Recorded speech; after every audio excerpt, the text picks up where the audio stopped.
ça fait quand même depuis 4 ans, à l'exception de l'année consacrée au cinéma italien, où il me semble, en fait je me réécoute pas, mais je me connais un tout petit peu, et je pense que le nom de Ford a dû revenir assez souvent. Voilà, un peu trop d'ailleurs, non? C'est ça? Et donc évidemment, alors il y a deux façons de voir la chose, où on se dit l'homme est un peu psychorigide, fétichiste, il a deux trois trucs en tête, il faut qu'il les sorte sans arrêt.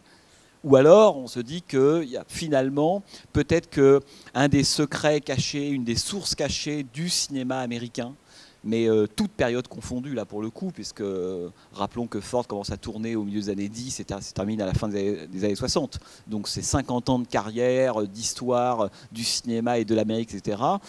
Ou alors, il y a sans doute chez Ford quelque chose qui incarne de la façon la plus, on pourrait dire, brute, mais au sens de diamant brut, si vous voulez, au sens de plus essentiel, ce que c'est que le cinéma américain et l'Amérique au cinéma. Et moi, je suis convaincu de ça. C'est-à-dire que il me semble, moi je disais souvent quand j'enseignais en fac, que pour moi, John Ford, c'était la Bible du cinéma américain. Ça veut dire que voilà, quand on va au cinéma, on va à la messe, mais si on n'a pas eu la Bible, c'est un peu chiant. Il y a plein de trucs qu'on nous raconte, on ne comprend strictement rien. Et pour moi, Ford, c'est un peu ça. C'est-à-dire que j'ai le sentiment que quand on rentre dans l'œuvre de John Ford, il y a énormément, on pourrait dire, à la fois de motifs, d'obsessions, de fantômes, ou de façons d'être, ou de raconter l'Amérique, ou d'histoire même, qui sont contenus dans cette œuvre-là. Et alors, c'est fait que le lien entre Ford et les héritiers n'était pas très compliqué, puisque n'importe quel cinéaste américain, au fond, s'il cherche un peu au fond de lui, il verra qu'il y a un fond fordien. Voilà.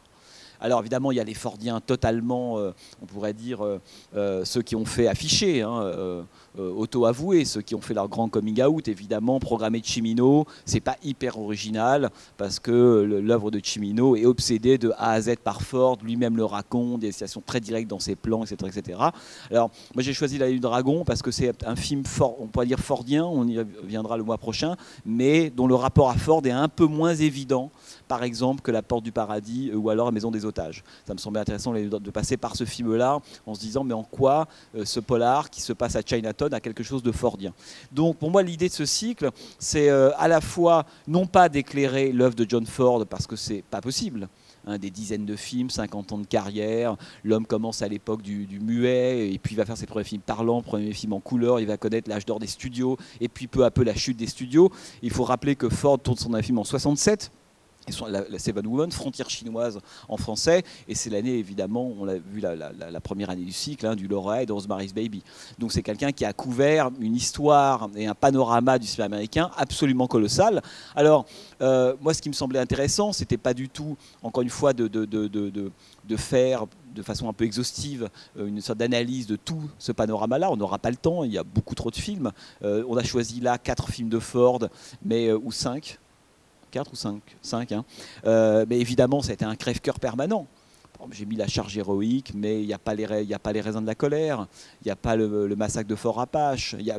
En fait, au bout d'un moment, je ne pensais plus qu'aux films qui manquaient, donc on va oublier les films de Ford qui manquent, en considérant que les 5 films projetés, à chaque fois, incarnent, on pourrait dire, au mieux, une facette du cinéma de John Ford. Voilà, c'est ça l'idée, hein, à mon avis, de vraiment essayer à chaque fois d'avoir des éclairages sur certains moments du cinéma de Ford et en quoi ils ont été extrêmement importants pour l'histoire du cinéma américain. Et une chose que je vais vous dire avant de dire 2 mots sur Sa Destinée, c'est que si je mentionne cette espèce de pérennité incroyable, 50 ans dans l'histoire du cinéma américain, d'abord ils ne sont pas très très nombreux, hein, de cinéastes à avoir commencé à l'époque du muet et à avoir terminé à l'aube du nouvel Hollywood, hein, mais sachant aussi, ça j'y reviendrai, que les cinéastes du nouvel Hollywood adoraient John Ford. Je ne sais pas si vous vous souvenez de cette photo extrêmement célèbre où John Ford est sur son lit, il est malade, il est chez lui et il a autour de lui à la fois Dennis Hopper et John Huston, hein, c'est une photo qui est très très connue, qui montre que Ford fait partie de ces cinéastes qui ont été élus par la nouvelle génération comme un des maîtres dont il fallait poursuivre évidemment l'héritage. C'est pas pour rien que beaucoup de cinéastes d'ailleurs dont on va passer des films là sont des cinéastes qui ont débuté pour la plupart à la fin des années 60 et ont tourné évidemment dans les années 70 et ce sont des gens qui ont décidé que Ford faisait partie des 2-3 maîtres, hein, américains qu'il s'agissait de suivre. Ce qui veut dire aussi une chose à mon avis très importante, c'est que la cinématographie la filmo de Ford, elle n'est pas homogène. Elle est à la fois totalement cohérente, c'est un tout organique, c'est comme ça qu'il faut la prendre. Hein, c'est ça qui est compliqué quand on choisit des films de Ford, parce qu'il a fait tellement de films, il a utilisé tellement souvent le même type de personnages, le même type de thème, les mêmes acteurs, les mêmes familles, qu'en fait, voir un film de John Ford, c'est vraiment prendre la caravane, c'est le convoi des braves, hein, on s'engage pendant 50 ans avec les mêmes. Bon, si ce n'est, alors les mêmes, c'est John Wayne, c'est Henry Fonda, c'est beaucoup d'acteurs qui sont d'ailleurs beaucoup moins connus, et certains, vous allez les voir des seconds coups qui sont là dès vers sa destinée en 39, mais c'est des gens qui vont revenir et revenir en permanence.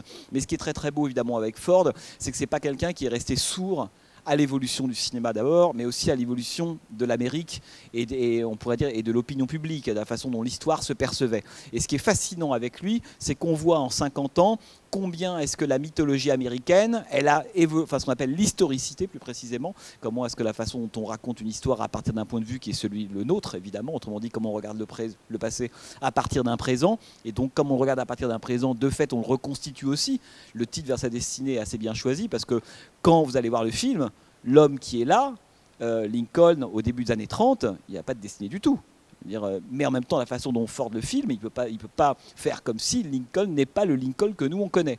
Hein. Donc, c'est pour ça que je trouve que c'est un titre pour une fois qui est bien choisi, parce que Vers sa destinée, c'est comment est-ce que vous allez voir un film qui à la fois qui a l'air d'être totalement dans l'immédiateté. Pour moi, c'est un des grands génies de Ford, c'est qu'on a toujours l'impression que ce qu'il filme, ça a lieu exactement ici et maintenant.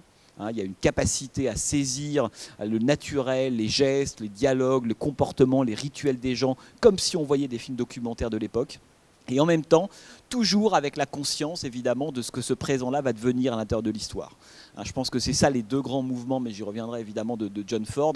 C'est comment on a d'un côté le présent absolu, et le présent absolu, c'est la poésie, ça s'appelle comme ça chez John Ford, et en même temps, comment est-ce qu'on a aussi de la mythologie. C'est quelqu'un qui regarde avec une grande conscience et une grande connaissance de l'histoire, parce qu'évidemment, John Ford était un très très grand connaisseur de l'histoire américaine. Et ce qui me semblait évidemment passionnant aussi dans ce trajet, c'est de voir cette évolution-là. C'est que le Ford des années 30, pour faire court, ne raconte pas, s'intéresse aux mêmes choses, mais n'en tire pas les mêmes conclusions dans les années 50 et dans les années 60. Hein. On pourra évidemment parler de la question de l'esclavage, des Noirs, des Indiens, de la communauté. Et il y a un sentiment qui va peu à peu arriver évidemment chez John Ford, qui s'appelle la mélancolie, comme tous les grands cinéastes à mon avis. Et on voit bien que c'est quelque chose qui va arriver à partir du milieu des années 40, quelque chose qui est très très peu présent dans son œuvre au début. Donc ce qui est fascinant aussi, c'est que son œuvre, à lui, elle évolue. Hein, et c'est pour ça qu'on y reviendra, mais il y a eu beaucoup de critiques de John Ford. Il y a une époque dans les années 70 où John Ford était considéré comme un cinéaste réac, voire facho, un type qui montrait les Indiens en train de se... Enfin bref, c'était vraiment le cinéaste droitier, plutôt conspué par la critique. Et la critique a considérablement évolué sur John Ford, il faut le rappeler. Et d'ailleurs, elle a évolué aussi bien globalement que sur certains films. Alors, ce qui me permet de dire un petit mot de Vers sa destinée, c'est grâce à Eisenstein que Vers sa destinée et finalement a été reconnu par la critique dans le monde et finalement est sorti en France 14 ans après sa sortie. Il faut rappeler ça parce qu'on est en 39 quand Ford fait ce film-là qui s'appelle Young Mr. Lincoln, donc le jeune Mr. Lincoln en version originale. Il a déjà une carrière relativement importante, mais l'année 39, moi il me semble que c'est la première année de l'explosion Ford. Voilà, c'est l'année, il a réalisé des films très connus avant, dont Le Cheval de Fer, si vous avez l'occasion de le voir, film de 1925, fresque de 2h40, incroyable, sur l'histoire de la conquête de l'Ouest, dans laquelle Lincoln est déjà cité, et c'est pas la première fois que Ford s'intéresse à Lincoln. Pour Ford, Lincoln c'est Dieu, grosso modo c'est ça. C'est ça qu'il veut filmer. Il veut comprendre comment ça marche. Mais il prend pas, c'est pas le Dieu, on pourrait dire, de la Bible de John Huston, l'homme qui est loin, sur des cimes, dans des bosquets, qui parle un langage que je ne comprends pas avec de la lumière derrière lui. Le Dieu de Ford, il est Dieu à condition d'être d'abord un homme. Avec ses défauts extrêmement fragiles. Vous allez voir comment il constitue la façon dont Henry Fonda joue le rôle de Lincoln. Et donc en 1939, Ford, c'est l'explosion, puisqu'il réalise... Alors évidemment, c'est une période qui nous fait rêver, parce qu'en 1939, il réalise La Chevauchée Fantastique, qui est un film évidemment fondateur, son premier western parlant à lui, mais un film fondateur dans l'histoire du cinéma américain classique du western.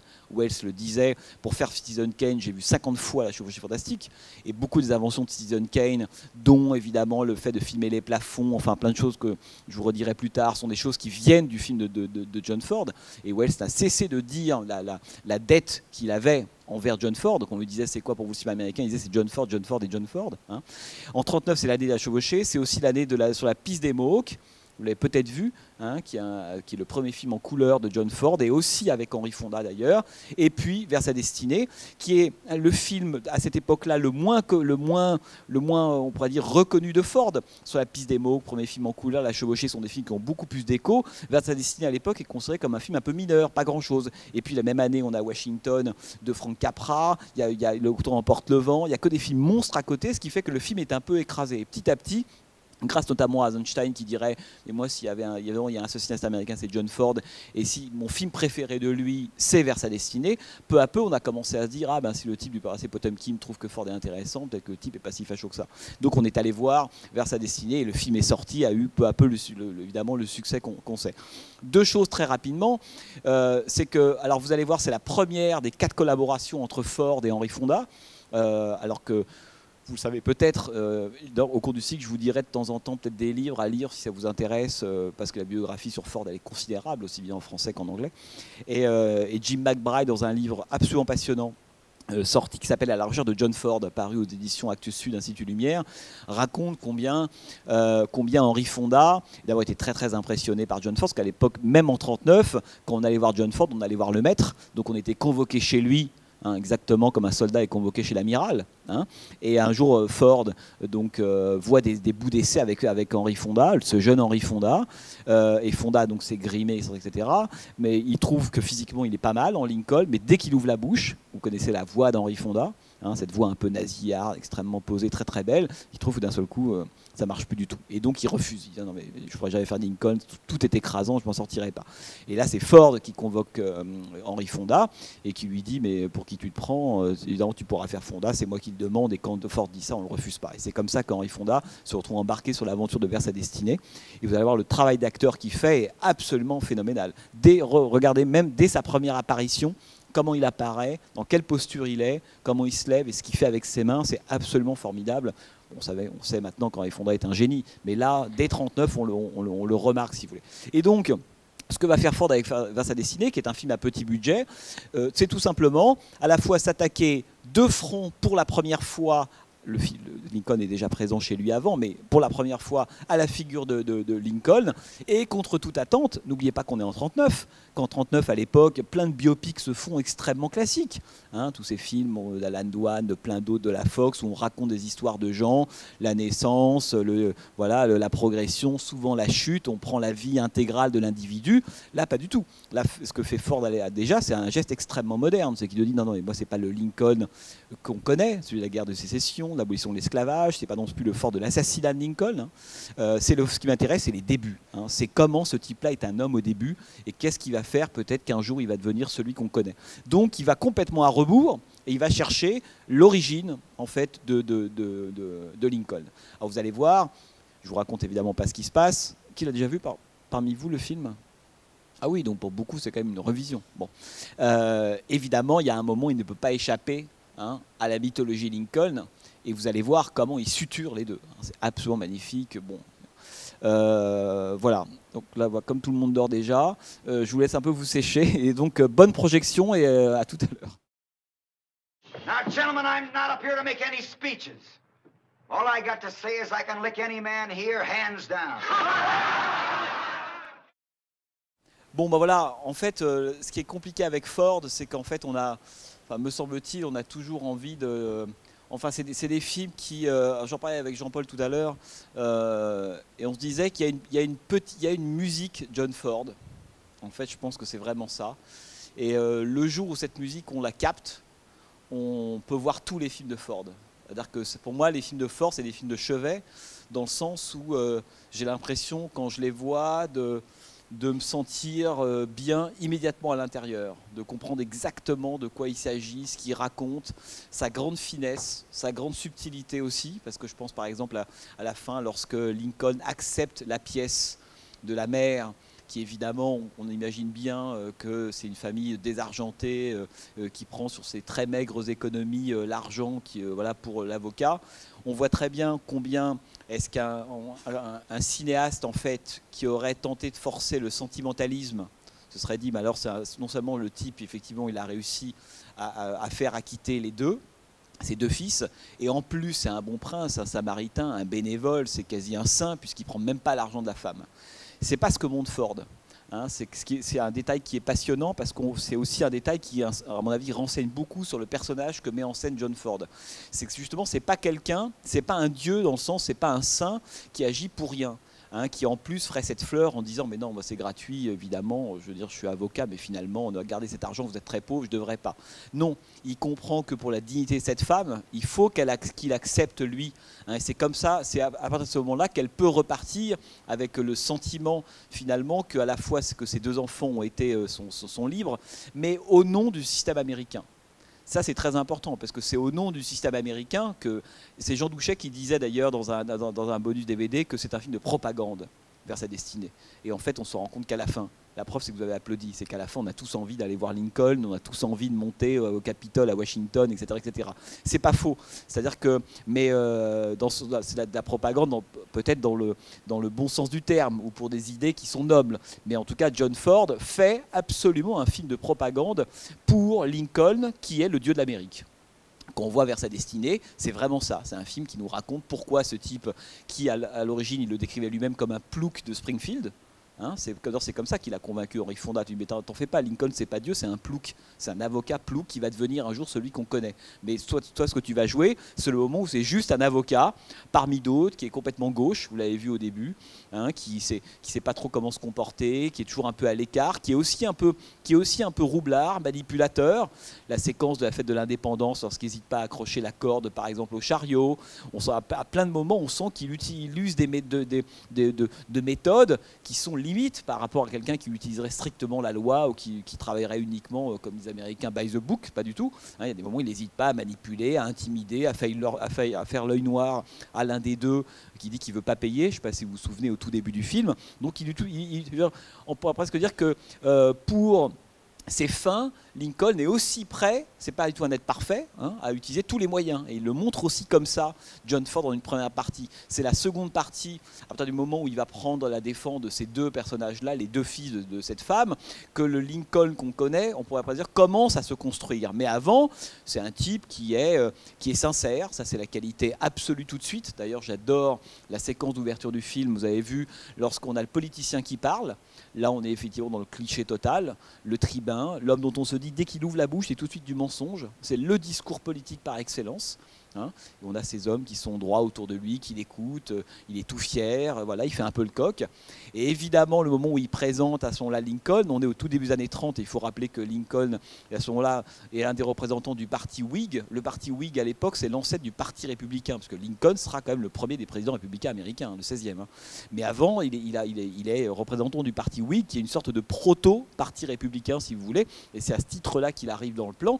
Et évidemment, ce qui est fascinant dans la première séquence qui nous présente Lincoln, c'est évidemment de voir l'écart énorme entre le premier discours, avec des hommes dont on ne filme jamais le contre-champ d'ailleurs, qui sont là, posés comme des pics, le peuple invisible, qui est juste là pour applaudir, pour supporter le discours, et on se dit que l'homme dénonce des hommes corrompus, mais qu'évidemment lui au pouvoir sera autant corrompu que les autres, la façon dont Ford le film, il n'y a aucun doute évidemment là-dessus, et quand on passe à Henry Fonda, l'homme n'est pas debout mais il est couché, il met du temps à se lever, il a une position, d'ailleurs, je ne sais pas si vous avez vu, l'évolution de la position d'Henry Fonda dans le cadre, elle est incroyable.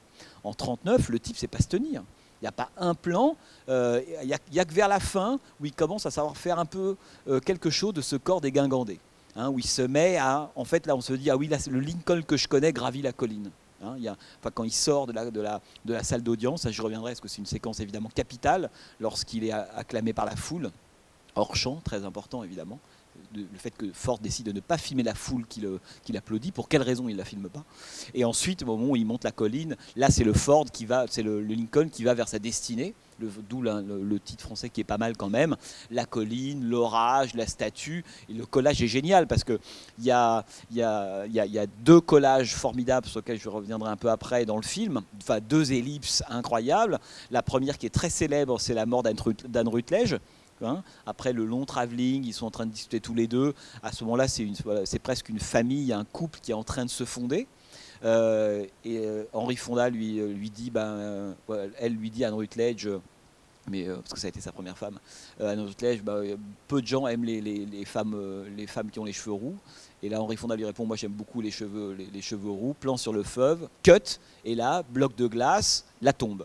Il y a pas beaucoup, enfin, je connais le raccord de 2001, mais je connais le raccord, vous avez vu, au bout de l'enfer, le passage de la Pennsylvanie au Vietnam, mais il n'y a pas beaucoup d'ellipses dans l'histoire du cinéma aussi belle et aussi violente que ça.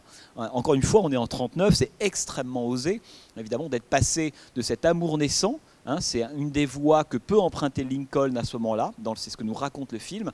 Et le plan suivant, évidemment, c'est la glace, la pétrification de cette espèce de fleuve un peu tranquille qui devait être sa vie, en gros, avec cette femme-là. Je veux dire, au début, il aime bien les bouquins, mais c'est pas grand-chose, Lincoln. Et puis, il y a le moment où cette femme meurt, et tout de suite, c'est la tombe. Alors, moi, ce qui me semble, et l'autre ellipse, c'est évidemment la fin. Il monte sur la colline, plan suivant, la statue de Lincoln, qui d'ailleurs est un plan au présent, là pour le coup. Le seul plan au présent du film, c'est les deux d'ailleurs, ce sont les deux derniers du film qui reprennent la chanson du début, Glory Glory. Enfin, c'est le côté très très lyrique, évidemment, à ce moment-là du film. Mais ce qui est beau dans la première ellipse, c'est pour ça que moi ce que j'aime beaucoup dans les films de Ford, c'est qu'ils nous racontent toujours beaucoup de choses, et en fait c'est qu'après coup qu'on se dit ah oui mais là c'était un moment extrêmement important. Et ce tout début, je ne sais pas si vous vous souvenez, mais on les voit tous les deux en train de marcher. Donc déjà on voit arriver Lincoln, enfin on le voit arriver, il est adossé à l'arbre, évidemment métaphore évidente de l'arbre de la nation, c'est lui. Et ça, c'est un plan rétrospectif. Vous comprenez bien qu'au présent, ce plan ne veut rien dire. On ne va pas dire, ah oui, toi, tu as 32 ans, tu es assis à l'arbre en train de lire des bouquins, etc., tu es l'arbre de la nation. Non, c'est que cette métaphore-là, et c'est ça le génie de Ford, c'est qu'il filme toujours le présent, mais du point de vue de la mythologie. Vous comprenez ce que je veux dire? Et on a toujours dans ces films ce double balancement. Ce qui en fait des films émouvants, qui en fait parfois des films nostalgiques, parce qu'on a toujours à la fois la mythologie et le présent. C'est-à-dire que on passe toujours de l'un à l'autre. On a presque le sentiment que l'histoire, elle disparaît au milieu. Liberty Valance parlera de ça, La Charge héroïque aussi, et plein d'autres films. Mais que finalement, à mon avis, ce qui caractérise le côté fordien, alors il y a beaucoup de thèmes sur lesquels on reviendra. C'est quoi être un héros fordien? C'est quoi la communauté? Tout ça, c'est fordien, bien sûr.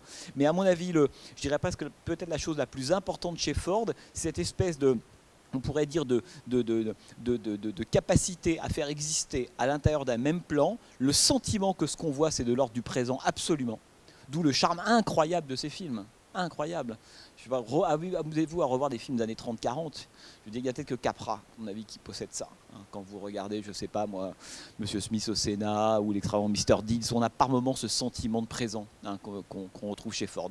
Mais donc qui arrive à conjuguer ce sentiment de présent et en même temps ce présent regardé depuis un point de vue qui est celui de Ford et celui de la mythologie nationale. Il y a toujours ce doux mouvement-là, il est dans tous les plans. Alors pourquoi je dis ça? Parce qu'au début, donc, on voit arriver ce couple. Nous, spectateurs de 39 et spectateurs de 2015, on sait très bien que la femme qui est là va mourir. On sait très bien que cet amour qui est en train de naître est déjà l'ordre du deuil. Que ça va être le premier amour, le premier deuil de Lincoln amoureux, alors qu'il a perdu, il le dit dans le film à un moment donné d'ailleurs, sa sœur, etc. Il en a eu d'autres dans sa vie, mais ça c'est le premier. Et ce qui est intéressant, c'est que le travelling se fait avec une série de barrières entremêlées. Si vous regardez bien le plan, vous savez que Ford, il filme à ce moment-là la naissance de quelque chose, ça c'est le présent, mais il nous dit déjà son impossibilité. C'est déjà fini. Cette voie-là qu'on croit pouvoir se dérouler, se déployer sereinement, Lincoln tombant amoureux de cette femme ayant peut-être une vie de fermier ou alors de petit avocat d'une ville du Massachusetts quelconque, ça n'aura pas lieu. Évidemment, cette espèce de destin-là est barré par ces barrières qu'on voit devant, alors que derrière il y a le fleuve. Et là, moi je pense que c'est dans la filmographie de Ford une des premières occurrences. Vous savez, il y a beaucoup de marques de fabrique, de motifs qui sont rattachés au cinéma de Ford. Le fleuve en est un. Le fleuve, chez lui, le personnage qui contemple le fleuve, c'est un motif fordien. Voilà. ce moment de contemplation qui peut durer 30 secondes, 10 secondes, 1 minute, peu importe. C'est un moment typiquement fordien, le moment où finalement le fleuve, c'est à la fois la vie qui s'écoule, et c'est le destin, c'est le cours du temps. Et ça, c'est un moment qu'on retrouvera très très souvent dans les films de John Ford. Et d'ailleurs, le moment où on voit Lincoln face au fleuve est devenu presque un motif d'affiche qu'on vous retrouvez iconographiquement dans beaucoup de livres ou par moment pour illustrer des affiches de films de Ford ou autres. Il y a ce moment de Lincoln perdu devant ce fleuve. Et ce fleuve, c'est à la fois son destin à lui, c'est le cours du temps, le cours de l'histoire, la sienne et celle de l'Amérique. Mais dans le cas de cette séquence d'ouverture, c'est aussi la mort d'Anne Rutledge. C'est pour ça qu'à mon avis, ce que je trouve évidemment beau dans l'ellipse monstrueuse que vous avez au début du film, c'est que juste après on est sur la tombe. Autre motif typiquement fordien, l'homme, le vivant qui s'adresse à un mort. Voilà, ça d'ailleurs c'est peut-être, enfin je sais pas, quand on pense tombe au cinéma, on pense à Ford. Hein, c'est l'homme, vous reverrez ça dans La charge héroïque avec Nathan Brittles qui parle aussi à sa femme décédée, etc. L'homme qui s'adresse à une tombe, ça c'est un grand motif de Ford, hein, cette idée qu'on s'adresse aux morts en permanence, et on a ça dès le début de You Mr. Lincoln. Mais ce qui est beau, c'est que là il prend le bâton, vous avez vu, et là encore il y a de l'ordre de la manipulation. C'est-à-dire que le film est toujours extrêmement honnête par rapport à ce qu'il montre. Ce que je veux dire par là, c'est que parce que ce qui change tout dans cette séquence, c'est quand Henry Fonda dit, il me semble un truc du genre, j'ai peut-être aidé moi-même le bâton à tomber. Voilà. Sans cette phrase, la séquence, elle change complètement. Hein. Soit effectivement il tient le bâton, d'accord, il tombe d'un côté, etc. Mais il vaut mieux parce que vu ce qui est devenu Lincoln, ça serait une uchronie. Que va faire Ford si le bâton tombe de l'autre côté? Ou quel détour scénaristique il va imaginer pour le rejoindre? Donc en fait il n'y a pas d'enjeu. Et ce que j'aime, c'est l'honnêteté évidemment de faire dire à Lincoln qui dit lui-même, mais en fait le destin, c'est moi en fait qui décide que je vais avoir ce destin. En l'occurrence, je vais aller vers la loi. Mais ce qui est important, c'est que le fleuve, qui en fait incarne à la fois le cours, l'histoire, le temps, mais aussi la mort, puisque c'est par le raccord sur 2 plans de fleuve qui décrit la mort d'Anne Rutledge. Il y a une séquence qui renvoie dans le film directement à celle-là, parce que le film fonctionne beaucoup par rime. Et d'ailleurs, il y a des rimes chez Ford de film à film et à l'intérieur des films eux-mêmes. Lorsqu'il va à la soirée des aristos, vous avez vu, hein, bon, on pourrait y revenir parce que c'est un moment formidable. Hein, comment est-ce que Ford le montre exclu, n'appartenant pas à cette société-là. La première fois qu'il apparaît, il arrive comme ça dans le plan avec la ronde qu'on voit devant lui, mais lui n'entre pas dans le cercle. Il est pas, ou alors quand il y entre, il n'est pas à l'aise, il n'a qu'une envie, c'est d'en ressortir illico. Il n'appartient pas à ce monde-là. C'est ce que montre toujours d'ailleurs Ford, uniquement par des mouvements aussi bien de caméra que de personnages, que de foule. Hein. Et la musique, Ford disait toujours, je préfère toujours une bonne musique qu'un mauvais dialogue. C'est pour ça que la musique chez lui, elle est très importante, elle n'est pas illustrative, elle est capitale, et on le sent bien d'ailleurs, qu'elle fait vibrer même. Bon. Et l'écho donc de ce premier plan de fleuve, c'est celui de la soirée. Vous avez vu à ce moment-là, il y a Mary Todd qui deviendra, cela dit, la seconde femme de Lincoln, hein, la femme qui le dragouille, qui l'emmène sur le balcon pour contempler le fleuve. Elle deviendra en réalité la véritable femme de Lincoln, si ce n'est que Ford s'en fout complètement. À ce moment-là, il la met de côté, et j'aime beaucoup comment il le fait. C'est-à-dire qu'à ce moment-là, on se dit, bon, c'est reparti pour une amourette, Anne Rutledge bis, il a trouvé quelqu'un d'autre, il a fait le deuil de sa précédente femme ou autre. Mais il remet à nouveau Lincoln devant un fleuve, autrement dit dans une configuration qui est très similaire à la séquence qu'on a vue au tout début du film. Et alors qu'il est en train de contempler le fleuve, elle, finalement, elle se met sur le côté, vous l'avez vu, elle s'assied, puis au moins elle s'en va, elle se dit, bon, il n'y a rien à faire pour ce type-là, etc. Alors la question c'est, pourquoi est-ce qu'elle s'en va ? Pourquoi Ford choisit à la fois de les faire partir ensemble sur le balcon? C'est parce qu'à ce moment-là, non seulement, je ne sais pas si vous avez entendu sur la bande-son, mais il y a le retour du thème d'Anne Rutledge. Hein, ça c'est aussi chez Ford, c'est très important parce qu'il y a des thèmes, des musiques qui reviendront de film en film, donc c'est bien de les avoir en tête parce que par moment à l'intérieur du film lui-même, mais parfois d'un film à l'autre. Et là, le souvenir évidemment d'Anne Rutledge arrive uniquement par la musique. Hein, elle ne le sait pas. Hein, mais lui le sait, on est dans la tête de Lincoln à ce moment-là, et il se souvient qu'effectivement, le fleuve, c'est quoi? C'est son destin. C'est-à-dire qu'en fait, il n'y a pas la place à ce moment-là pour une autre femme. La femme qu'il aurait dû épouser, elle est morte, et elle est associée à ce fleuve-là qui regarde. Donc évidemment, quand il est face à ce fleuve, cette espèce de, on pourrait dire sa destinée à lui, hein, ce qu'il doit accomplir, il n'y a pas de place pour cette femme-là. Et elle le comprend intuitivement, parce qu'elle n'entend pas la musique évidemment, mais elle comprend intuitivement et elle s'en va. Ça, c'est un des très très beaux moments, je trouve, du film, si vous voulez. Et je pense que ça que je voudrais quand même revenir un tout petit peu sur d'ailleurs, on pourrait presque terminer cette histoire-là par la toute fin. Hein, lorsqu'évidemment il gravit la colline, là il va pleinement vers sa destinée.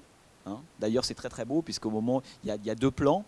Il y a le plan où il part d'abord, vous avez on a cette espèce de chemin un peu serpentin, le chariot et puis lui qui va rentrer dans le plan avec exactement les mêmes barrières qui citent les barrières que vous aviez au début avec Anne Rutledge. On n'en sort absolument jamais de ce motif-là, hein, le chemin épineux, l'obstacle, toujours on pourrait dire cheminer avec quand même la mort de cette femme au début. Et ensuite il arrive évidemment sur la colline et là il y a eu à l'époque beaucoup d'interprétations différentes sur la pluie qui arrive. Qu'est-ce que c'est que cette espèce d'orage qui arrive, cette pluie, etc. Alors il y a plusieurs, je dis, et avant que les photos de Lincoln n'arrivent, hein, c'est le moment où finalement l'homme sort du présent et arrive directement dans la mythologie. Et d'ailleurs, Ford à l'époque ne pouvait pas, pour le spectateur américain, ne pas montrer au moins une fois un Lincoln qu'il connaissait. Hein, donc il fallait aussi terminer là-dessus, d'une certaine façon, sur la statue de Lincoln. Mais ce qui est très beau à ce moment-là, c'est que l'orage ou la pluie, ça peut renvoyer soit au destin funeste de Lincoln lui-même, qui, rappelons-le, sera assassiné en 65, hein, premier des présidents américains assassinés en 65, et Ford avait consacré un film en 35, le président de Shark Island, je ne sais pas si ça vous dit quelque chose, à l'assassin. Hein, de Lincoln, donc il avait déjà traité la question de l'assassinat. Alors soit on se dit que l'orage et la pluie, c'est effectivement la mort de Lincoln, qui sera assassiné quelques mois après son deuxième mandat. Je rappelle que Lincoln a été élu en 60, il va faire 2 mandats, 64, normalement 68, il sera assassiné quelques mois après en 65. Mais ça renvoie aussi au grand orage, on pourrait dire, du cinéma de Ford. Parce que Ford, c'est quelqu'un qui est venu en 1894. Il fait partie de cette génération, d'abord, qui connaît très très bien l'histoire de l'Amérique, mais pour lequel il y a une blessure plus que profonde, qui est une blessure centrale, structurelle de l'Amérique, c'est la guerre de sécession. Hein. Ça, il ne faut jamais oublier, on y reviendra souvent. La guerre de sécession, c'est peut-être c'est la grande plaie de tous les films de Ford. Véritablement, c'est-à-dire que c'est quelque chose auquel il reviendra absolument sans arrêt. S'il y a un moment qui pour lui a beaucoup compté, c'est la guerre de sécession. Et donc évidemment on peut considérer que l'orage qui arrive, c'est aussi l'orage historique qui attend Lincoln, puisqu'il va être un jour élu président de la République évidemment, et c'est lui qui va être élu pendant la guerre de sécession. Donc le président américain qui est en poste pendant la guerre, c'est Lincoln. Alors vous connaissez, alors là il faut relire des bouquins sur la guerre de sécession, hein, mais vous connaissez l'histoire, il est président de l'Union, il veut abolir l'esclavage, les confédérés c'est le Sud, enfin bref tout ça. Et d'ailleurs c'est un homme affilié aux confédérés, donc aux sudistes, qui assassinera Lincoln en 65. Et donc la guerre de sécession, elle est capitale chez John Ford. Hein. C'est même de là que revient Ethan Edwards dans La prière du désert. La plupart des personnages fordiens, à un moment donné, parce que Ford a fait aussi beaucoup de films sur l'Ouest et l'histoire de l'Ouest, et pour Ford, l'histoire de l'Ouest, on pourrait presque dire qu'il y a 2 volets. C'est l'histoire des Indiens, qu'est-ce qu'on a fait avec les Indiens, et d'ailleurs Shane Houghton, un de ses derniers films en 64, Les 2 cavaliers, etc., sont des films qui traiteront de la question indienne. Et l'autre question centrale qui intéresse, je devrais même dire qu'il y en a 3, qui intéresse Ford s'attaquant à l'Ouest, il y a les Indiens, la question indienne, la question de la guerre de sécession, absolument capitale, hein, qui va même d'ailleurs avec la question de l'esclavage. Et là, petite anecdote, mais vous le savez déjà, vous savez que John Ford a suivi à l'origine son frère à Hollywood. Hein, Francis Ford était un cinéaste qui faisait des films tout à fait corrects, etc. Et Ford a commencé à travailler à Hollywood en faisant plusieurs boulots, et notamment en faisant l'acteur. Et c'est notamment dans Naissance d'une nation, je dis ça parce que Naissance d'une nation qui parle de la guerre de sécession et qui parle aussi de la question de la loi d'esclavage et qui parle aussi de Lincoln, c'est dans ce film-là que Ford notamment apparaît comme acteur. Alors on ne le reconnaît pas parce qu'il a une cagoule du Ku Klux Klan, mais il disait lui-même, on me reconnaît parce que je suis le seul type avec la cagoule qui porte des lunettes. Voilà. Donc si un jour vous revoyez Naissance d'une nation de Griffith, le moment avec tous ces fous furieux, voilà, avec des cagoules, celui qui a des lunettes, c'est John Ford. C'est assez drôle quand on sait les positions qu'adaptera ensuite John Ford plus tard. Mais donc, on pourrait dire que les 3 choses qui intéressent vraiment Ford, pourquoi est-ce que la guerre de sécession est à ce point, est un point d'ancrage, d'aimantation de tout son cinéma, c'est la question, alors il y a la question indienne, la question de l'esclavage, la figure de Lincoln, qui pour Ford reste le plus grand homme américain, mais Lincoln, on sent bien que c'est bien plus qu'un homme dans ce film-là. À la fin, c'est un système.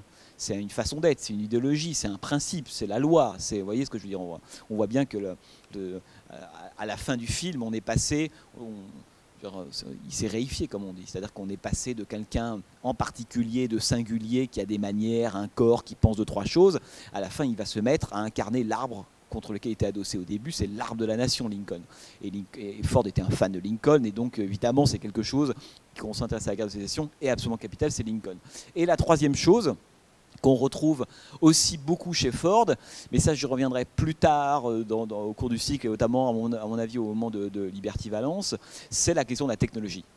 Hein, c'est quelqu'un qui s'est beaucoup intéressé à la question de la modernité, du progrès, et la conquête de l'Ouest, c'est aussi évidemment peu à peu l'arrivée du chemin de fer. Le film qui fait Le Cheval de Fer raconte la construction du chemin de fer. Hein, c'est la question de comment est-ce que l'Amérique, terre sauvage, le wilderness, etc., a été peu à peu modifiée par l'arrivée de la technologie, du progrès et du capitalisme industriel. Hein, ça, c'est quelque chose qui est absolument capital chez John Ford, hein, véritablement. Ce qui fait d'ailleurs que, moi, là où je trouve que Ford est un cinéaste qui est passionnant, parce que c'est quelque chose qu'on n'a pas encore vraiment dans ce film, la question de la technologie n'intervient pas du tout, mais interviendra dans d'autres films, c'est qu'on dirait aujourd'hui, par exemple, de John Ford, par rapport, si on devait parler de son rapport à la technologie et au progrès. Il est ni du côté de ceux qui ont totalement embrassé ou pris le train du progrès, en disant formidable, génial, tout ce qui est nouveau, c'est dingue. Il n'est pas non plus du côté des conservateurs qui disent qu'il y a quelque chose de nouveau, le train, le nouveau capitalisme industriel, etc. Tout ça, c'est l'horreur. Il est dans la position vous savez, de ce que cet auteur, Antoine Compagnon, avait appelé les antimodernes. Je ne sais pas si ça vous dit quelque chose. Là, il y a un super bouquin, vous pouvez lire, qui s'appelle Une histoire des antimodernes. Il a écrit en 2005, et qui raconte ça, qui raconte une position, on pourrait dire, non pas de rejet systématique à l'égard du progrès, non pas d'adhésion non plus, mais une forme de scepticisme permanent. C'est-à-dire, pourquoi pas? Mais le progrès en soi n'est rien, c'est tout dépend ce qu'on en fait. Et Ford s'est beaucoup interrogé sur cette question-là, hein, la façon dont la technologie. Et puis n'oublions pas que Ford a aussi fait a aussi filmé la Seconde Guerre mondiale. C'est là qu'il a perdu un œil, et la technologie pour lui a aussi une résonance, hein, qui n'est pas exactement la même que pour nous aujourd'hui ou qu'à l'époque de la guerre des sécessions. La technologie, c'est aussi des armes, c'est aussi la guerre, hein, c'est aussi des choses comme ça. Ça, j'y reviendrai plus tard. Mais à mon avis, voilà, si vous voulez, les 4-5 grandes obsessions qu'on va retrouver dans la plupart des films de Ford. Alors, je voulais vous dire un mot quand même en quoi Lincoln, en fait, c'est le modèle de tous les héros fordiens. En fait, c'est pour ça que c'est intéressant. Enfin, tous les héros. Je dis ça parce que c'est plus facile à dire, c'est pas tout à fait juste, mais disons, c'est quoi, et je pense vous en avoir déjà peut-être parlé même une fois ici il y a 1 an ou 2, et on en reparlera d'ailleurs, c'est quoi le héros fordien? Parce que là, ce qu'on a, on voit très bien qu'on a l'émergence, la fabrication, la création d'un héros fordien. À la fin du film, vous enlevez les 2 derniers plans de Lincoln. Pour ceux qui se souviennent des Raisons de la colère, le départ de Lincoln sur la colline fait évidemment penser, par exemple, au départ de Tom Joad à la fin des Raisons de la colère, film qui réalisera 1 an après. Film capital, que je ne voulais pas passer parce que je me suis dit que vous le connaissiez par cœur, mais œuvre absolument maîtresse, les Raisons de la colère, évidemment, hein, ça, et le livre, évidemment, et le film de John Ford.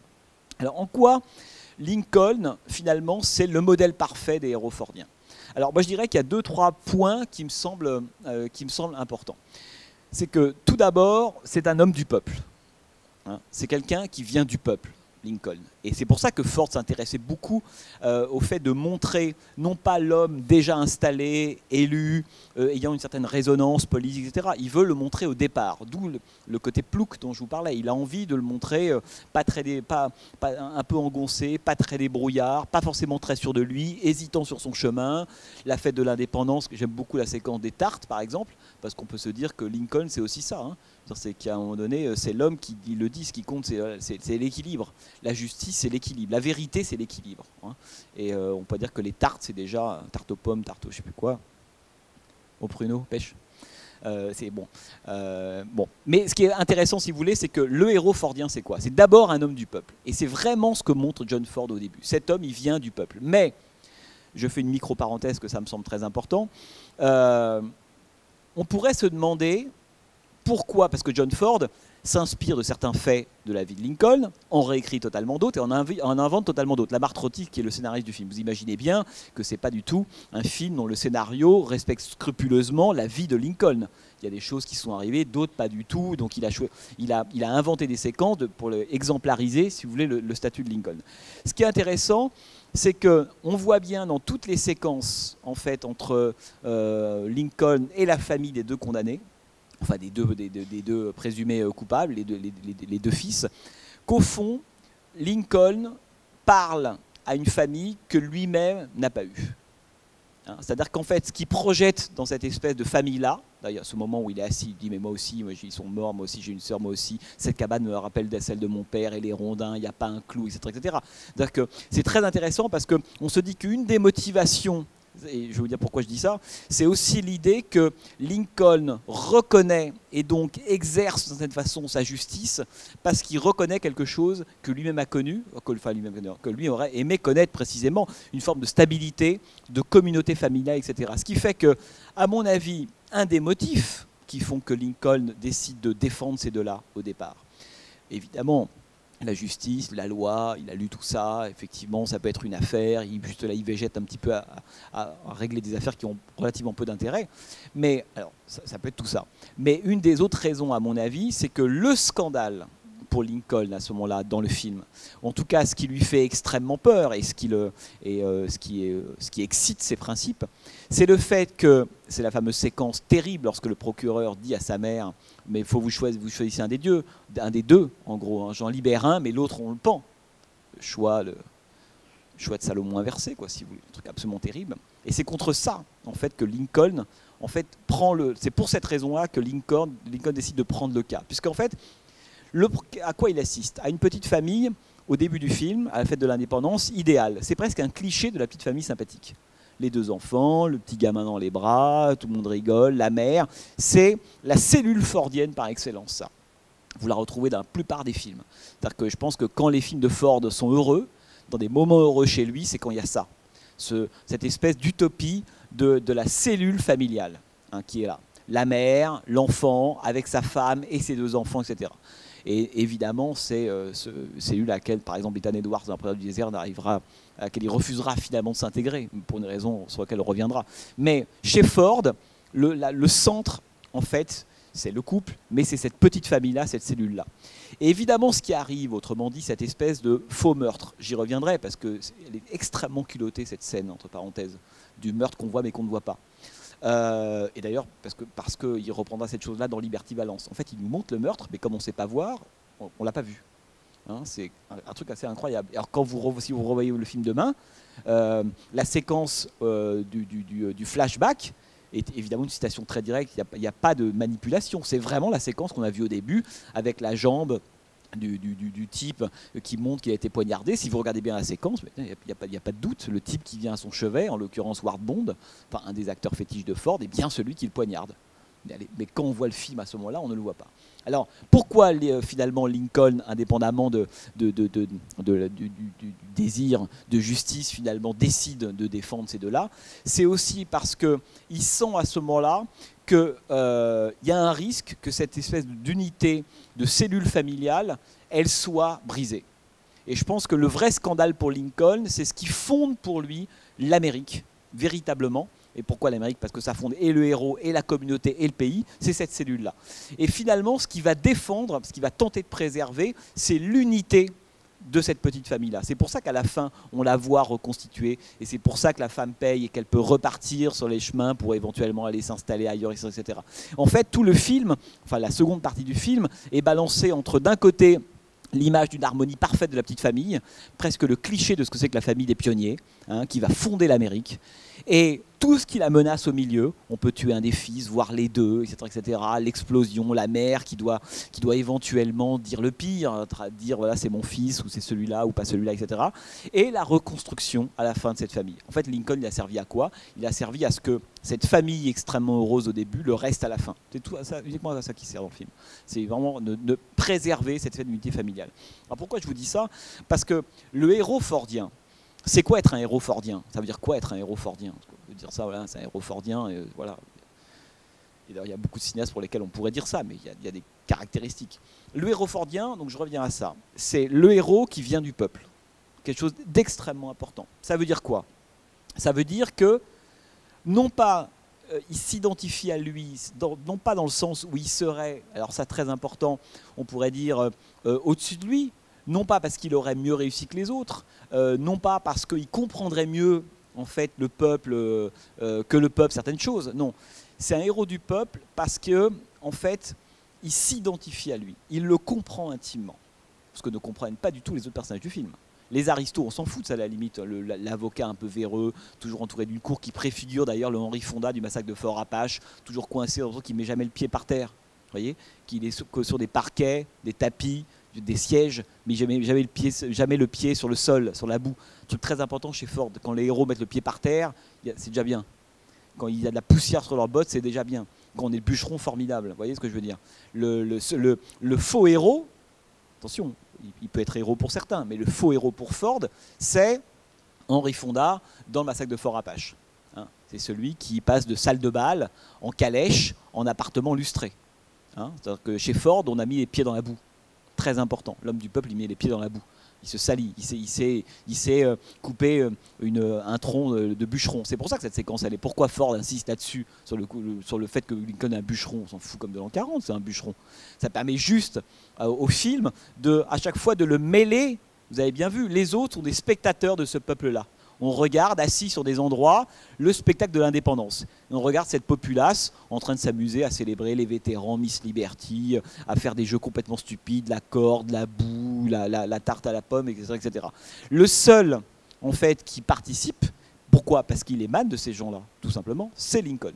Donc Lincoln, le héros fordien, c'est déjà un héros qui vient du peuple et qui, parce qu'il vient du peuple, en fait, le comprend. C'est-à-dire qu'émotionnellement, il le comprend. C'est pour ça qu'il comprend très très bien la séquence avec la mère, elle est formidable. Il comprend intimement à ce moment-là, hein, cette espèce de dilemme. Hein. Et aussi bien, il comprend la pauvreté de la femme et il comprend la nécessité, par respect, hein, de cette façon pour elle, d'accepter le peu d'argent qu'elle a. Vous voyez ce que je veux dire? Alors qu'on pourrait dire que quelqu'un qui ne viendrait pas du peuple dirait bah, attendez, vous plaisantez, je veux dire, moi j'ai déjà plein d'argent, gardez votre petit sou. Non, non, lui il sait qu'il faut le prendre. C'est comme ça qu'on légitime et qu'on respecte l'autre, c'est en acceptant cette pièce-là, ce qui est un détail extrêmement important dans le film. L'autre principe du héros fordien, et ça on le retrouvera dans beaucoup de films, c'est que c'est quelqu'un, alors je vais aller un peu vite pour pas vous fatiguer, c'est que c'est quelqu'un qui se tient toujours un peu hors de la communauté. Hein, il est toujours un peu à côté, le héros fordien. Il est toujours aussi un peu spectateur. Il est à la fois dedans, mais pas vraiment. Voilà. C'est pour ça que j'aime beaucoup le fait que Lincoln dans le film, à la fois on le sent proche du peuple, c'est de là qu'il vient. En même temps, on voit bien qu'il est toujours, c'est une sorte d'électron libre, de type un peu indépendant, qui jure même dans le cadre. Son corps, j'en parlais tout à l'heure, est absolument incroyable. Quand il est assis à la fenêtre de nuit et que le procureur vient le voir, enfin le juge en lui disant on vous propose un marché. Bon, en gros, faites-vous seconder, etc. L'autre refuse, il joue de la guimbarde et la harpe juive. Et il a donc cette espèce de chaussures, de jambes qu'il met contre la fenêtre, vous avez vu? C'est un truc incroyable. C'est-à-dire qu'en fait, il écrase le pied contre le spectateur à ce moment-là. C'est un corps complètement dégingandé. En 1939, c'est complètement fou de faire ça là, au corps d'un acteur de cinéma. Il est incroyable, Henri Fonda, dans le film, évidemment. Bon. Pourquoi je dis ça? Parce que la communauté, le héros fordien dans ce rapport à la communauté, il est simple en fait. Et je pense qu'une fois qu'on a compris ça, on a compris ce qu'est un héros fordien, et on comprend aussi pourquoi certains n'ont pas on pourrait dire la grâce de Ford dans ces films. Hein. On verra pour quelles raisons certains sont pas du mauvais côté, parce que chez Ford, il n'y a jamais de méchant pur et dur. Quasiment jamais. Les gens sont les produits de quelque chose, ils ont une raison d'être. C'est un vrai cinéaste humaniste et idéaliste, John Ford, véritablement. Jamais vous verrez un méchant. Enfin, les méchants, même les méchants ont leur chance dans ces films. C'est aussi ce qui en fait un cinéaste très digne, à mon avis, évidemment, ce qui n'est pas le cas de tant de cinéastes que ça. Même les méchants chez lui, même un type comme Lee Marvin dans Liberty Valance, on y reviendra. Il a des raisons d'agir comme il agit. Et Dieu sait qu'il est sadique, Dieu sait qu'il est salaud, qu'il est bourré, qu'il est violent, tout ce que vous voulez, mais quand même. Hein. Dans le film, il a une raison d'être. Et ceux qu'on pensait hyper purs, blancs, on pourrait dire honorables, estimables, ont aussi des points faibles ou des failles noires, si vous voulez. Donc ça, c'est quelque chose d'extrêmement fordien. Hein. C'est la faiblesse qui rend humains les individus et qui les rend héroïques. C'est jamais un acte de bravoure. Hein. Vous verrez comment dans certains films, je pense à La Charge héroïque, l'acte de bravoure est traité. Non, le vrai héros, c'est pas l'acte de bravoure, c'est pas ça. Hein, le vrai héros, c'est quelqu'un, alors c'est quoi? C'est quelqu'un qui, à mon avis, et c'est quelque chose que vous pouvez repérer dans tous ces films, qui se tient toujours au seuil, on pourrait dire, de la communauté étant la grande cellule américaine, il n'y a pas d'Amérique sans communauté qui marche, et l'extérieur. Hein. Et vous voyez très très bien dans ce film, dans ce film-là, que évidemment que l'extérieur peut appartenir même à la communauté. La preuve, cet adjoint au shérif et son copain qui vont harceler, puis finalement produire cette espèce d'événement dramatique. Dans Le Convoi des Braves, vous avez vu Le Convoi des Braves? Qui a déjà vu Le Convoi des Braves parmi vous? Voilà. Si vous avez en tête Le Convoi des Braves, vous vous souvenez de ce convoi de Mormons qui part vers la Californie, on s'arrêtera un peu avant, mais qui part vers la Californie. Alors la grande geste fordienne, c'est la Bible. Le Convoi des Braves, film extraordinaire. Donc c'est une communauté, des Mormons, et l'extérieur, ce sont des hors-la-loi, les frères Clegg dans le film, qui menacent de faire imploser cette communauté-là. Donc il y a toujours chez Ford, on pourrait dire à la fois la communauté qui fonctionne, et puis la menace, une menace, alors qui peut être extérieure ou intérieure, mais une menace qui pèse sur elle. Ce qui veut dire que la communauté chez Ford, elle est toujours extrêmement fragile. Et or, elle est fragile, mais elle est indispensable à la constitution de l'Amérique. Hein. Et tout le travail du héros chez John Ford, hein, c'est vraiment ça un héros fordien. C'est pour ça qu'on le retrouvera dans des films qui ne sont pas des films de Ford, parce que se pose exactement cette question-là. Hein. Le héros fordien, c'est celui qui arrive toujours à être, on pourrait dire, à l'interface de la communauté et de l'extérieur. Ça veut dire quoi? Ça veut dire que la communauté dans les films de Ford, elle peut disparaître pour deux raisons. La première raison, c'est qu'elle implose de l'intérieur. C'est par exemple là, le cas du meurtre envers sa destinée. Hein, c'est des inimitiés, des duels, ou même par moments presque des conflits ou des jalousies internes, très souvent pour une femme, pour des choses comme ça, enfin peu importe. La communauté, elle n'est pas parfaite, il y a aussi des gens qui ne s'entendent pas, qui ont des intérêts, qui ont des petits intérêts particuliers différents, etc. Donc tout ça, si on le laisse courir, ça peut imploser de l'intérieur. Voilà. Ça, c'est le premier des risques fordiens confère, vous verrez La Charge héroïque, c'est un film là-dessus. Bon. Le deuxième des risques pour la communauté, c'est pas qu'elle implose de l'intérieur par des éléments qui lui sont propres, si vous voulez. C'est le fait qu'il y a de l'extérieur qui va venir dans cette communauté, qui va vouloir s'intégrer. Et l'extérieur, généralement, c'est quoi? Ce sont les Indiens, dans Sergent Noir, c'est la communauté noire, c'est tous les gens qui n'appartiennent pas à votre bande, à vous, à votre communauté. Or, en grand américain qu'il est, Ford, parce que c'est l'Amérique, Ford sait que l'Amérique n'est forte qu'à condition que sa communauté, à la fois, on pourrait dire, elle se perpétue, qu'elle grossisse, c'est ça l'Amérique. Hein, l'Amérique, il n'y a pas, pour le coup, l'américaine souche, vous voyez ce que je veux dire, hein, par les natifs. L'Amérique, ce sont que des communautés. Hein, c'est-à-dire que des choses qu'on entend parfois aujourd'hui seraient imprononçables aux États-Unis. C'est que des communautés différentes, mais Ford sait, et les héros fordiens savent, que cette communauté, il faut à la fois la préserver du risque d'implosion, d'où le fait que les héros fordiens passent beaucoup de temps à régler plein de petits problèmes intimes et personnels, ou entre des personnages.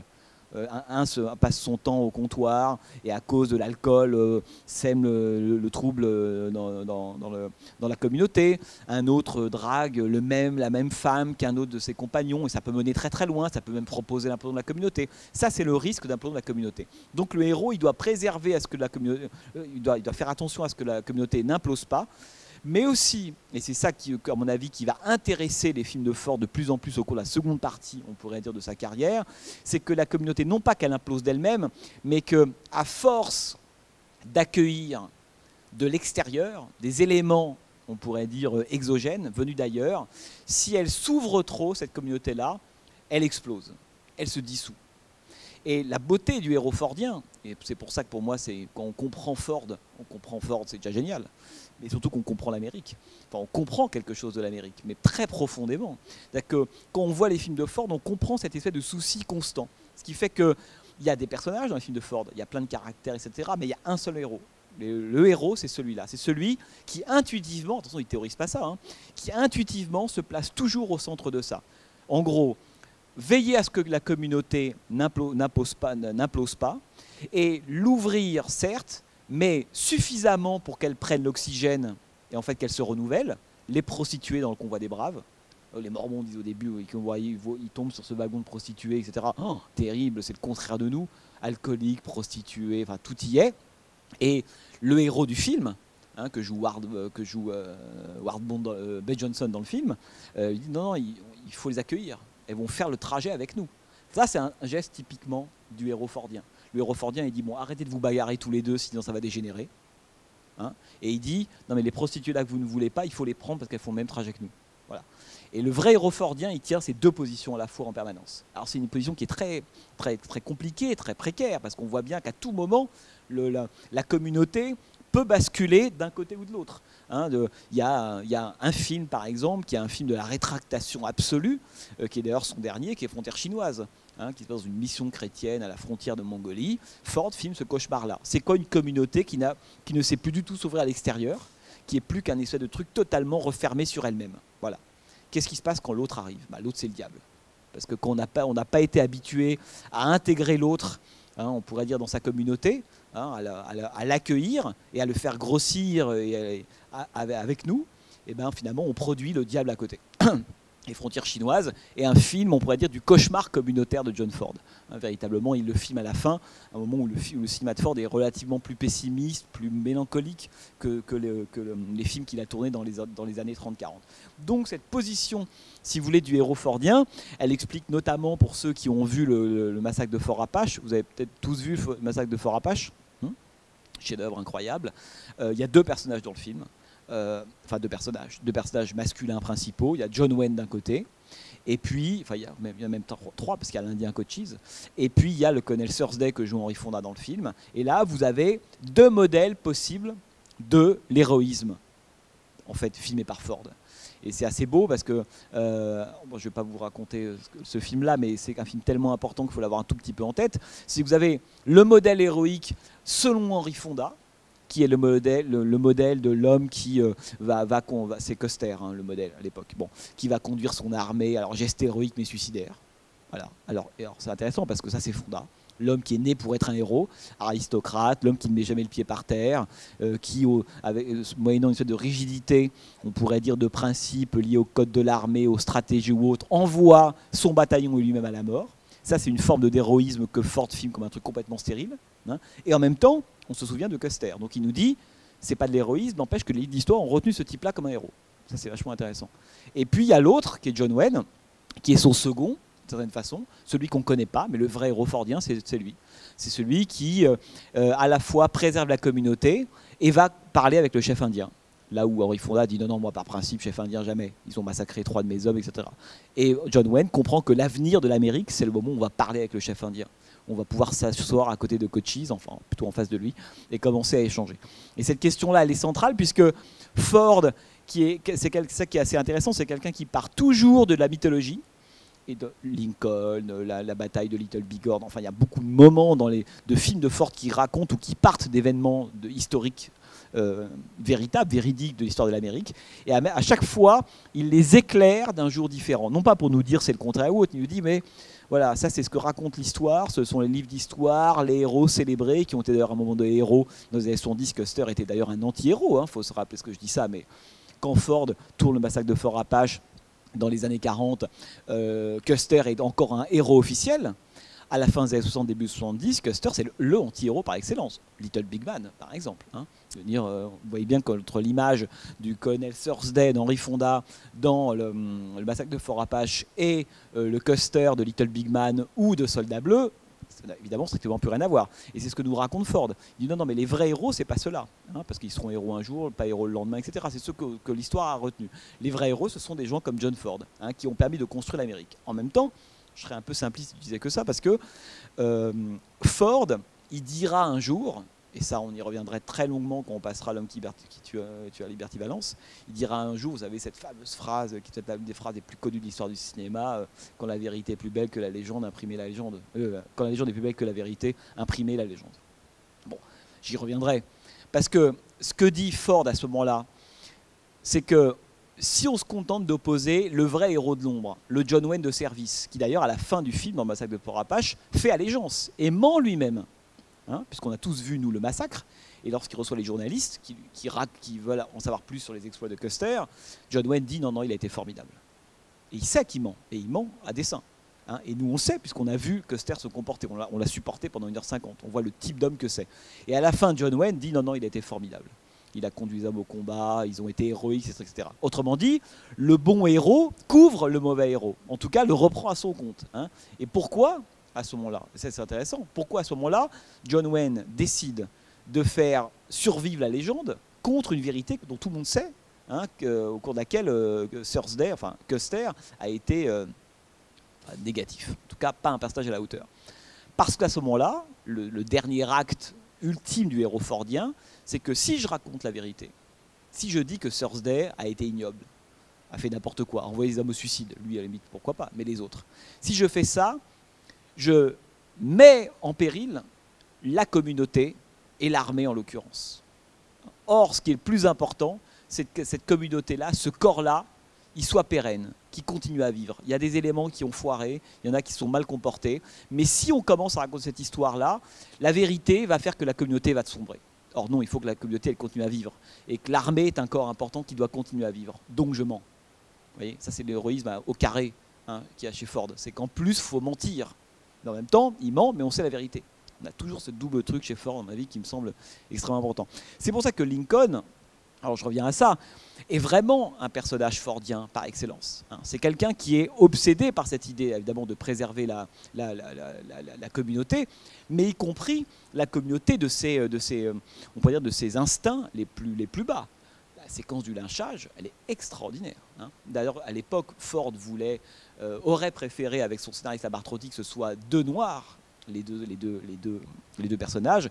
Évidemment, la censure n'aurait jamais autorisé ça. Impossible à l'époque de montrer des blancs en train de vouloir lyncher les noirs. Donc il les a remplacés par des blancs, mais tout le monde a la métaphore en tête. Ce moment génial quand il dit est-ce que vous pouvez continuer à regarder un arbre sans qu'il y ait un frisson qui vous traverse. Là, c'est quand même c'est fabuleux. C'est une phrase magnifique. Enfin, qui raconte tellement de ce que... D'ailleurs, il y a un côté très languien, pour ceux qui connaissent un peu les films de Fritz Lang. Je pense évidemment à un film comme Fury. On voit qu'il y a une communauté de pensée à un moment donné entre Ford et Lang. Fury, c'est 36. Ça, c'est réalisé 3 ans plus tard, qui, par rapport au sort, évidemment, des Noirs, est quelque chose qui est, à mon avis, extrêmement forte. Et donc, cette séquence, elle est très belle, puisqu'il faut aussi que Lincoln préserve la communauté d'elle-même. Lorsqu'il leur fait la leçon, d'ailleurs, au tout début, lorsqu'il les empêche avec le rondin de rentrer dans la prison, etc. Finalement, il joue le même rôle. Le vrai héros fordien qui dit à la communauté, il y a ça en vous, mais évidemment qu'il y a des instincts, des horreurs en chacun de nous, etc. etc. Mais on va essayer d'y réfléchir un tout petit peu pour pas que ça arrive, pour pas le commettre. Et le héros fordien, c'est celui qui arrive.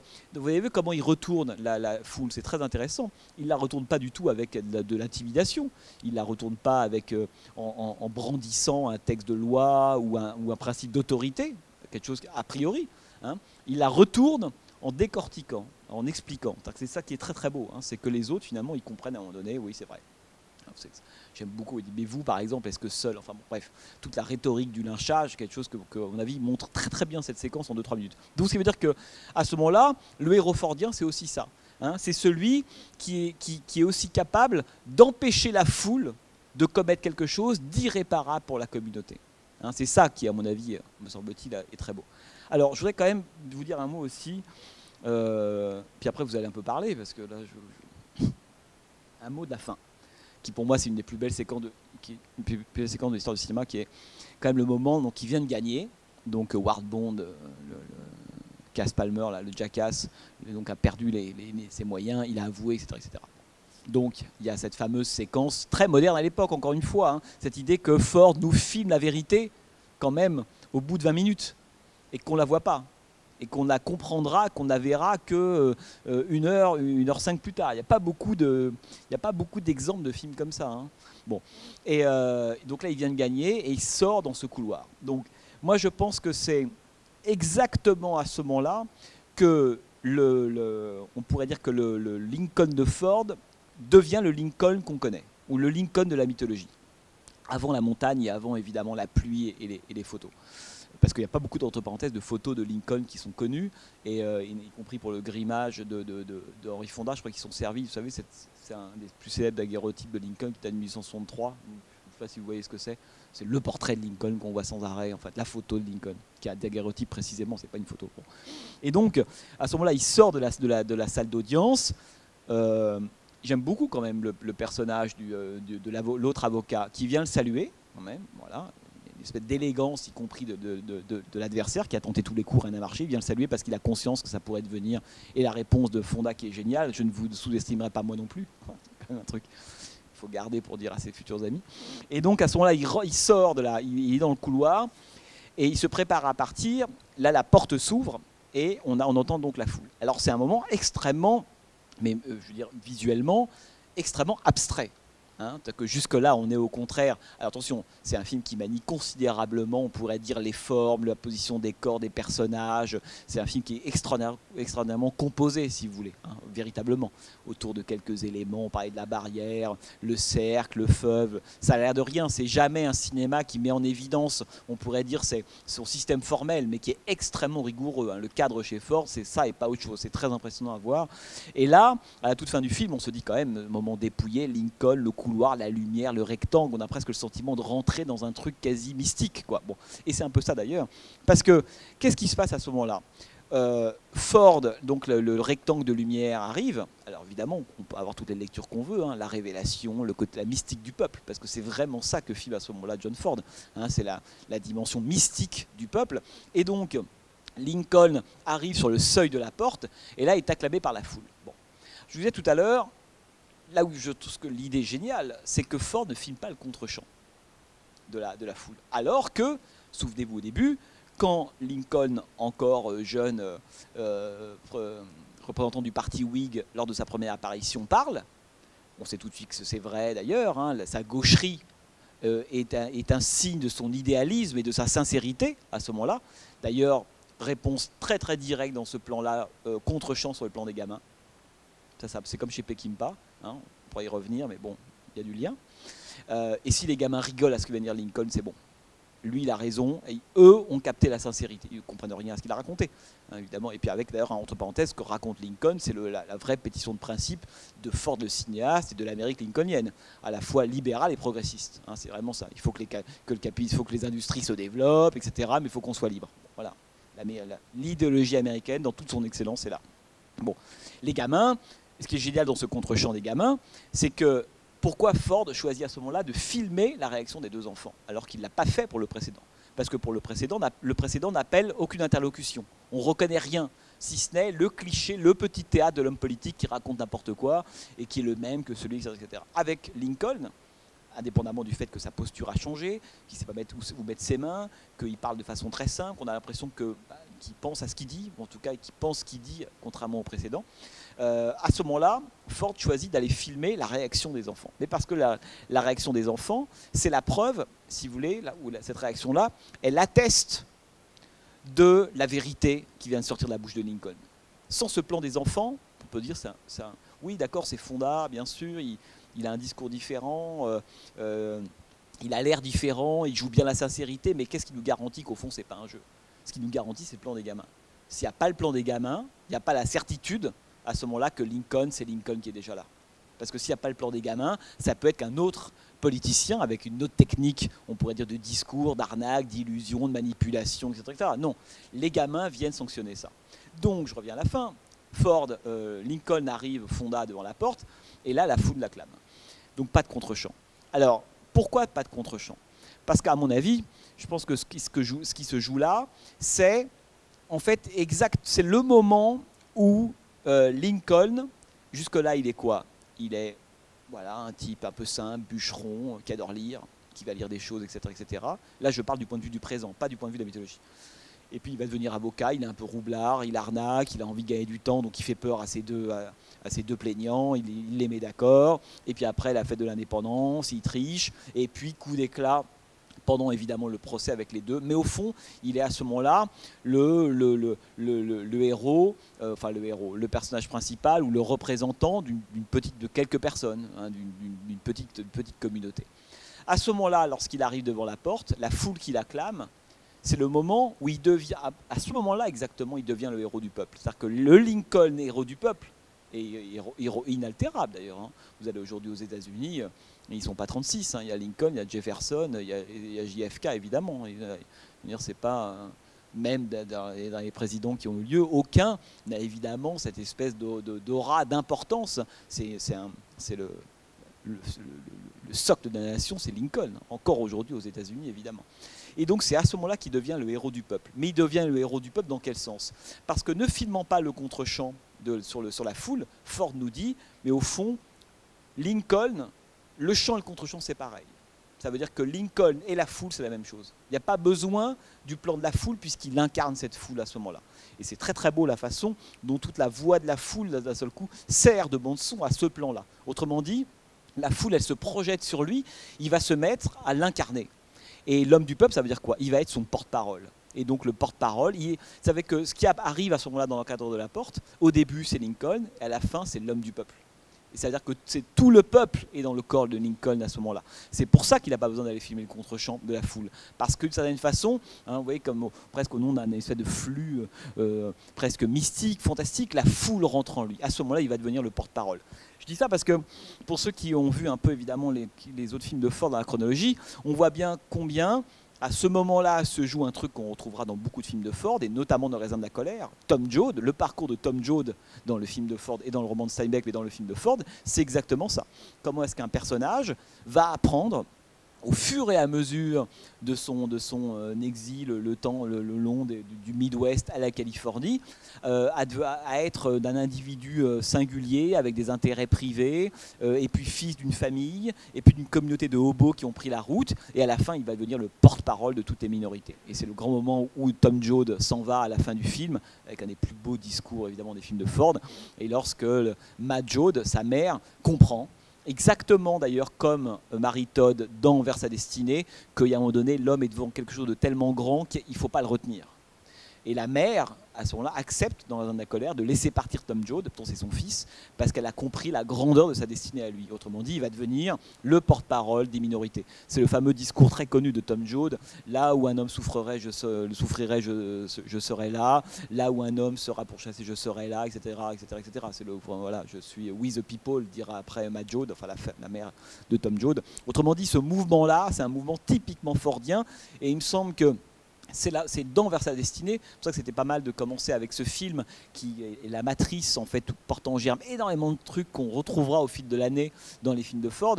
C'est dans ce film-là que naît véritablement, à l'image d'ailleurs, le héros fordien. Ce qui fait que entre le moment où Lincoln sort de la salle d'audience, arrive devant cette foule qui est presque une sorte de baptême. Il y a un moment où il y a un avant et un après.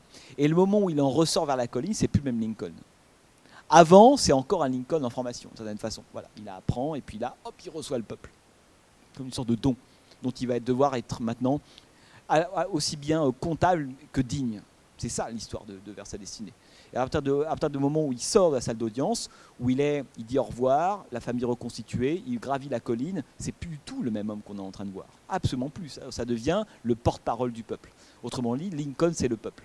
Hein, et c'est très, très jusqu'au moment où il vit. Donc, ce qui autorise d'ailleurs le passage, la deuxième ellipse du film, extrêmement brutale, sèche, hein, avec les deux photos de Lincoln. Hein. C'est en fait cette transformation, elle a eu lieu bien avant, elle a eu lieu à mon avis exactement au moment de la porte. Et donc ça, c'est la constitution typique de ce que c'est d'un héros fordien. C'est l'homme qui arrive à un moment donné à être le porte-parole, mais non pas le porte-parole, encore une fois, hein, parce qu'il en sait plus que le peuple. Il est le porte-parole parce qu'il les comprend, parce qu'il vient de là, parce qu'il ressent les mêmes choses. Hein, c'est ça qui, à mon avis, est, me semble-t-il, extrêmement important. Et cette séquence-là, elle est évidemment capitale, me semble-t-il. Mais voilà, hein, après, on pourrait... de toute façon, on va suivre les films. Alors, pardon par moment de citer d'autres films que celui que vous venez de voir, mais bon... je le ferai quand même hein, les prochaines fois, parce que voilà, l'œuvre de Ford, c'est vraiment un tout, et il faut quand même, si vous avez l'occasion, vous avez le temps entre chaque film de refaire un peu de voir Ford, quoi, de revoir quand même quelques films de Ford importants, parce que vous savez, il y a vraiment le côté diachronique, synchronique chez lui. Il y a ce qu'on peut raconter sur un film en particulier, mais plus ces films vont avancer, plus on va progresser dans l'histoire de la carrière de Ford, plus l'effet de rime et d'écho sera important. Hein, ça, c'est quelque chose de très impressionnant, jusqu'à évidemment la promenade du désert, qui d'ailleurs, entre parenthèses, est peut-être le film, j'y reviendrai sans doute au moment où on parlera de Michael Cimino, mais non, enfin, non, je le garde pour la prochaine fois. Je me dis, on se posera la question de savoir, mais au fond, voilà, être fordien, on y reviendra souvent, c'est capital, c'est la Bible, bon, très bien. Mais en fait, quels sont les films de Ford qui ont été les plus importants pour les générations d'après? Parce que ça aussi, à mon avis, c'est un point intéressant. C'est que tous les films de Ford ne l'ont pas été. Je veux dire, sur les 80 films qu'a réalisé John Ford, il y en a 5-6 qui ont été très importants pour les générations d'après. Mais les générations d'après, ça va de Cimino à American Sniper, qui d'ailleurs, on clôt le cycle avec American Sniper, il me semble. Hein. Oui. Oui. Et alors ça, à titre personnel, moi je tenais d'abord à programmer un film d'Eastwood, parce que quand on parle de Ford, dans les descendants, évidemment. Et deux, parce que le film a été quand même pas très bien reçu, pas très dignement par moments.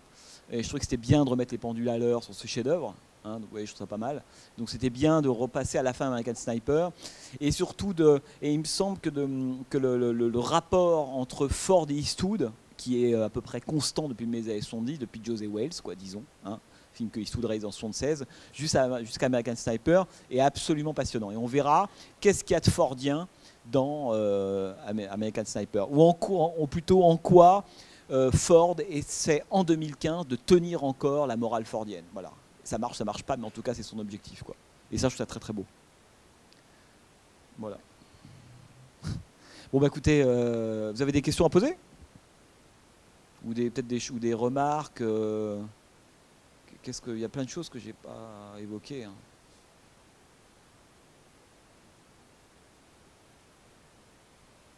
Il y en a qui n'ont pas aimé le film. Ils sont partis en fait, ceux-là déjà.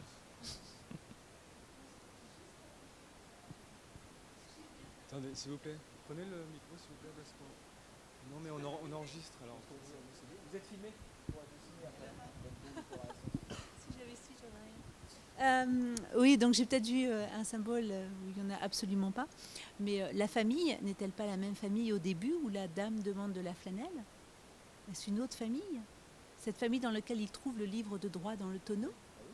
Oui, d'accord. Donc en fait, il rend... non, parce qu'on n'était pas tout à fait d'accord avec ça, on n'était pas sûr. Donc Ah, en fait, oui, bien sûr, c'est la même famille, si. La flanelle lui dit en échange de ça, vous me passez les livres dans le tonneau, voilà. Et puis c'est la même, bien donc, sûr. Donc en fait, il rend aussi, cette famille lui a apporté l'ouverture sur le droit, et lui, une fois qu'il est devenu avocat, il lui rend aussi... Oui, vous avez raison, voilà, bien sûr, absolument. Mais du coup, j'étais pas sûre. Non, mais c'est juste, non, vous avez raison de le dire, effectivement, le premier lien entre cette famille, c'est je vous donne des condiments, des aliments, et en échange, je reçois un livre. Oui. Et le livre pour Lincoln, c'est plus qu'un livre, évidemment, quoi. Oui, puis voilà. Donc, vous avez raison, absolument. Plus tard, une fois qu'il est vraiment devenu avocat, grâce à ce livre, entre autres, et bien, voilà, il peut leur rendre aussi. Mais d'ailleurs, ça me fait penser au fait que il y a quelque chose qui est toujours très important chez Ford, c'est le motif des génériques. Bon, il y a des lettrages qu'on repérera souvent, mais il y a très très souvent un peu, vous savez, un peu comme la toile de jute dans les films d'Ozu, quoi. Il y a toujours des motifs qu'on repérera dans plein d'autres films, et là, vous avez vu l'essai de feuillage, de branchage qu'on a dans Les Raisins de la colère, qui est vraiment un arbre. Cette idée permanente de la filiation. Hein, c'est ce que va filmer Ford. Hein, le motif de l'arbre et du branchage est quelque chose qui intervient très très souvent dans ces génériques. Ça, je vous dis ça comme ça, j'y reviendrai. C'est extrêmement important parce que c'est une des clés aussi on pourrait dire des thèmes ou de ce qui intéresse véritablement Ford. Hein. C'est la généalogie, quoi. C'est comment ça pousse, comment ça naît, voilà. C'est très très beau. Mais vous avez raison sur la famille, bien sûr.